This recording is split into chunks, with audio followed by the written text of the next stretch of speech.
Un rapport qui soulève de graves questions sur la question du respect des droits de guerre au Sahel. Selon Amnesty International, au moins 19 soldats maliens capturés après l'embuscade de Team Tabrichat dans la région de Gao le 18 juillet dernier auraient été exécutés sommairement. L'organisation dit avoir analysé plusieurs vidéos et évoque de possibles crimes de guerre. Pour en parler, nous sommes avec Ousmane Diallo, chercheur sur le Sahel au bureau régional d'Amnesty International situé à Dakar. Bonsoir et merci d'être avec nous. Amnesty parle de preuves irréfutables. Qu'avez-vous exactement vu sur ces vidéos?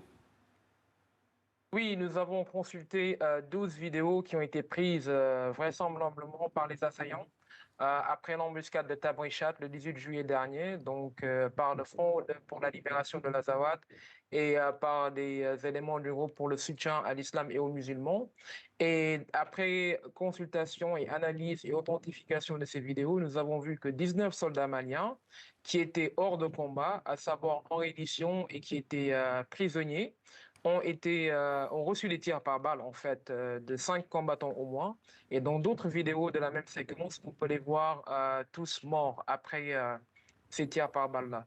D'autres soldats ont aussi été victimes de mauvais traitements dans les vidéos que l'on a consultées et authentifiées. Et cela montre le danger qui se présente à l'heure actuelle au Mali dans un contexte de retrait de la Cour pénale internationale où les lois les plus élémentaires du droit international humanitaire ne sont pas respectées et où des éléments des forces armées maliennes, des combattants, peuvent être victimes d'exécutions sommaires au mépris de tous ces principes. Ousmane Diallo, concrètement, qu'est-ce qui distingue un soldat tué au combat d'un soldat exécuté? Où se situe la ligne juridique? Oui, je pense que le droit international humanitaire présente des catégories protégées, notamment les soldats ou membres des groupes armés qui sont hors de combat, donc qui ne présentent plus de menaces, qui ne participent plus aux hostilités et qui peuvent être faits prisonniers dans le contexte de ces hostilités.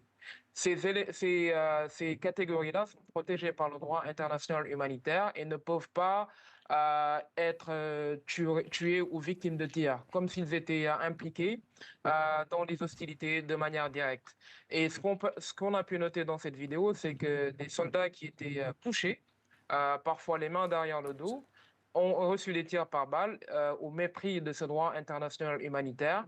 Et nous dénonçons ces violations qui ont été faites par ces groupes armés.